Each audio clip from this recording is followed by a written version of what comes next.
আমার ছেলেকে মাইরা ফেলায়া এখন আমাকে আপনারা আবার ধমকাচ্ছেন না? এইটা শেষ আমি দেখে ছাড়বো।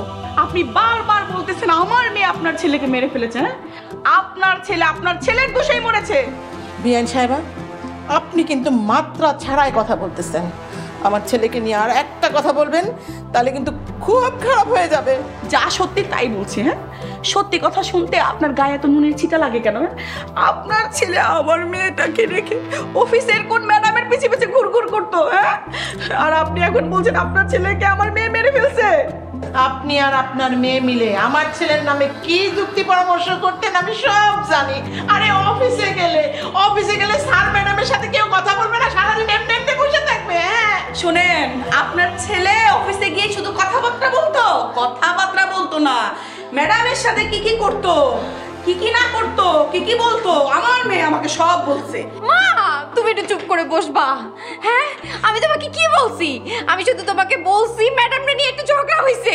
উফু, তুমি আর তোমার মা তো হাজার কথা বানায় বলার ওস্তাদ একদম। আচ্ছা খালাম্মারা, আপনারা দুইজন মিলে যদি এরভাবে ঝগড়া করেন তাহলে একটা মানুষ আপনাদের সাথে কিভাবে থাকবে? এই আপনি কে? আপনি পাশের বাসার ভাবির মতো থাকবেন। যান এখান থেকে। শালা ভাবি, আমি আমার বাসায় গেলাম। আপনাদের এই ঝগড়া শোনার সময় আমার নাই। ভাইয়ের লাশ যখন নিয়ে আসবে আমি আবার নামবো। পাশের বাসার ভাবিরে নিয়ে পয়সা থাকছো সংসারের মধ্যে, এরা তোমার ব্যক্তিগত বিষয়ে কথা বলে সারাদিন আমার ছেলের নামে তোমরা বুঝো। এই শুনেন, আপনি আমার মেয়েকে এভাবে ধমকাতে পারেন না। আপনি সব সময় মেয়ের মাঝে আর ছেলের মাঝে থাকেন না। আচ্ছা ঠিক আছে। আপনাকে ইনফরমেশন দেয়া নেওয়া শেষ হলে পরে আপনি কি ভিতরে যেতে পারি?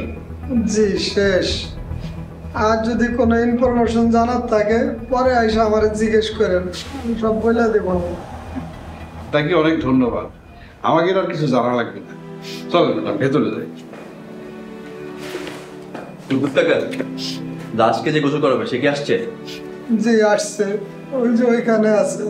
আচ্ছা ঠিক আছে, দুলাভাইয়ের লাশ নিয়ে বের হয়ে গেছে, এখনই আসছে।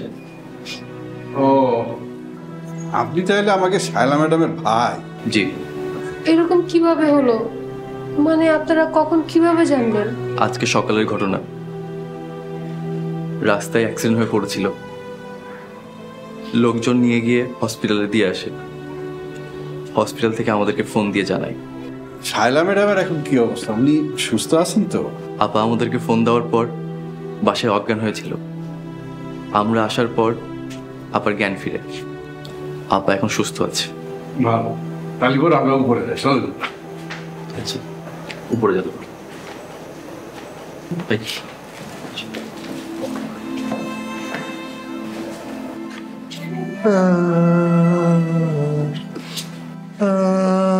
সব সারে আল্লাহ ব্যস্ত নজিব করো।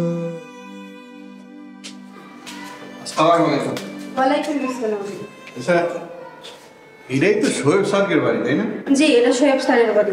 ওনার লাশ নিয়ে আসতেছে, রাস্তায় আছে। শায়লা ম্যাডাম কি ভিতরে আছে? আছে, এতক্ষণ যাবত তার সাথেই বসেছিলাম, কিন্তু আর বসে থাকতে পারলাম না, উইঠা আসতে বাধ্য হইলাম। আচ্ছা আপনারাই কন্ত, একটা মানুষ মইরা যাওয়ার পরে ওইখানে কি অন্য বিষয় নিয়ে ঝগড়া করা কি উচিত? না না না, একদম ঠিক না। এইটা কতেই আমার দোষ হয়ে গেছে। আমি হইলাম শায়লা ভাবির সবচাইতে কাছের মানুষ। শায়লা ভাবি আমার সাথে গল্প না করলে পেটের ভাত হজমই হয় না। আর তার শাশুড়ি কয় আমি কে? আমি নাকি বাইরের মানুষ? থাক, আপনি মন খারাপ করবেন না। মন খারাপ করবো না তো কি করবো? তার ছেলের জন্য শায়লা ভাবির আজকের এই অবস্থা। আচ্ছা আপনারা এই কন্ত দেখি, শায়লা ভাবি দেখতে শুনতে কি কম সুন্দর? না না না না, এটা আপনি কি করছেন? আমাকে শায়লা ম্যাডাম দেখতে তো ভারী সুন্দর। তাইলেই বুঝেন, ঘরের মধ্যে এত সুন্দরী একটা বউ রেখা অফিসের ম্যাডামের সাথে যে লটর পটর করা শুরু করছে। আর এইটা নিয়ে যত ঝামেলা।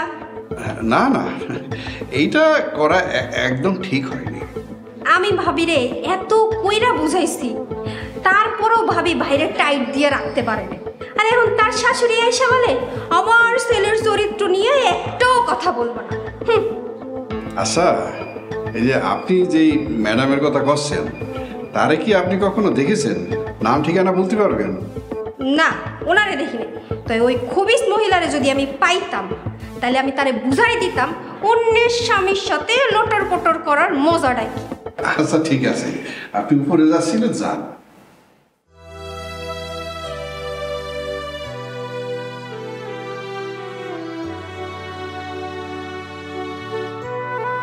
ম্যাডাম, এই অবস্থাতে ভেতরে যাওয়া কি ঠিক হবে? আমি শাইলার সাথে দেখা করতে চাই। চলেন। আরে মা, আর কত কান্না করবা? এভাবে কান্না করতে করতে তো অসুস্থ হয়ে যাবে। আসসালামু আলাইকুম। আমরা ওই যে শোয়েব স্যারের অফিস থেকে আসছি। ভাইয়ার লাশ এখনো আনে নাই, আপনারা বসুন।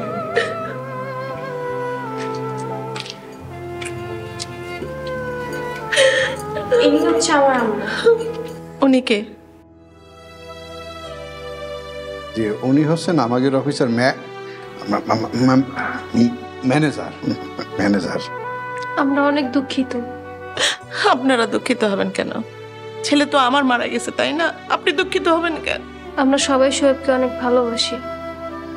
তার এভাবে আমাদের ছেড়ে চলে যাওয়াটা আমরা বিশ্বাস করতে পারছি না। আমাদেরও বিশ্বাস হচ্ছে না ভাইয়া আমাদের ছেড়ে এভাবে চলে গেছে। সবকিছু হয়েছে আমার এই ছেলের বউর জন্য।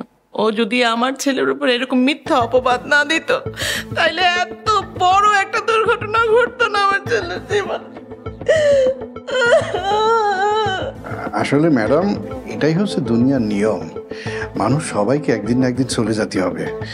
আমাকে শোয়েব স্যারও সেরকম আমাকে সাইডে চলে গেছে। আচ্ছা ভাইয়া, ভাইয়ার অফিসের ম্যাডামকে, ওনার নাম্বার আপনার কাছে আছে? আমাকে একটু ওনার নাম্বার দিতে পারেন? আচ্ছা শোনেন, আপনাদের অফিসের ম্যাডামকে নিয়ে কি সমস্যা হয়েছে আমাকে একটু বলেন তো। আমি আসলে ওনার সাথে একটু কথা বলতে চাই। জি ম্যাডাম, অবশ্যই কথা বলবেন। তার আগে আমরা একটু শায়লা ম্যাডামের সাথে কথা বলে আসি, ওনাকে একটু সান্ত্বনা দিয়ে আসি, তারপরে ওনার সাথে কথা বলাই দিব না। জানি না, চলেন এইদিকে।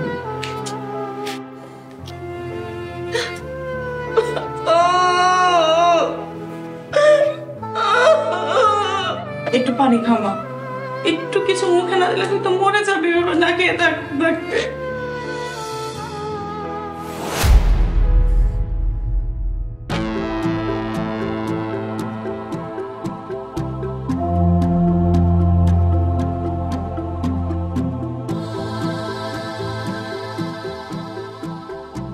আপনি এভাবে ভেঙে পড়বেন না। আপনার যেমন অনেক কষ্ট হচ্ছে, আমারও অনেক কষ্ট হচ্ছে। আমি কিছুতেই মেনে নিতে পারছি না যে শোয়েব আর নেই। আপনি এখানে কেন আসছেন ম্যাডাম? এই সব কিছু আপনার জন্য হয়েছে। কি বলছেন আপনি এসব? আমার জন্য এসব কেন হবে? আপনি এখন কিছুই বুঝতেছেন না, তাই না? এখন আর বুঝিয়ে বলে কি হবে? আমার শোয়েব তো আর ফিরে আসবে না। ও শোয়েব, তুমি কই গেলা? আমি এখন কাকে নিয়ে বাঁচবো? ম্যাডাম, আপনার তো এইভাবে ভেঙে পড়লে চলবে না, আপনাকে অনেক শক্ত হওয়া লাগবে। ও তাহলে এই সেই ম্যাডাম? হ্যাঁ, এই মহিলার জন্যই আজকে আমার মেয়ের এই অবস্থা। আমার মেয়ের সংসার ভেঙে গেছে, আমার মেয়ের জীবনটা শেষ হয়ে গেল। প্লিজ, আপনারা এইভাবে কথা বলবেন না। এভাবে কথা বললে পরে আমাকে শোয়েব স্যারের আত্মা খুব কষ্ট পাবে। কষ্ট পাইলে পাক, এতক্ষণ অনেক কথা হজম করেছি, অনেক কথা শুনেছি। আর না, আমিও কমে ছেড়ে দেবো না তো শাশুড়িকে। বিয়ান সাহেবা, এই বিয়ান সাহেবা, বিয়ান সাহেবা, এসব কি হচ্ছে? আমি তো কিছুই বুঝতেছি না। আপনাকে কিছুই বুঝতে হবে না ম্যাডাম, আপনি এখান থেকে চলে যান প্লিজ।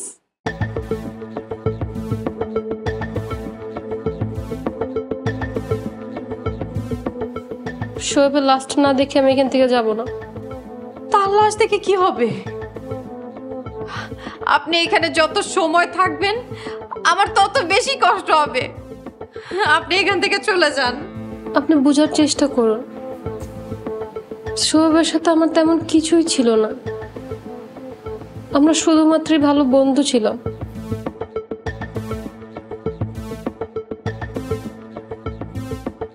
এই শুনেন, এতক্ষণ যাবত অনেক বাজে কথা আমার মেয়েকে নিয়ে বলেছেন, আমি সব কথা সহ্য করেছি। এখন আপনার ছেলের নাগরি এসেছে, তাকে কিছু বলতে পারছেন না?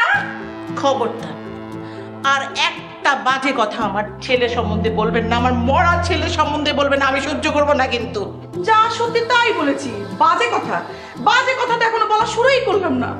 আপনার ছেলে তো মরেছে, আমার মেয়ের জীবনটা নষ্ট করে দিয়ে তারপরে মরেছে। কি? আমার ছেলে আপনার মেয়ের জীবন নষ্ট করছে? হ্যাঁ, আপনার মেয়ে আমার ছেলের জীবন নষ্ট করে ছেলেটাকে আমার মেরেই ফেলছে। আমার মেয়ে মেরে ফেলেছে, আপনার ছেলে জীবন নষ্ট করে দিয়েছে? আপনার ছেলে আমার ভোলা ভালা মেয়েটাকে ভাগিয়ে নিয়ে বিয়ে করেছে। আমি সেদিনই জানতাম, আমি ঠিক সেদিনই জানতাম।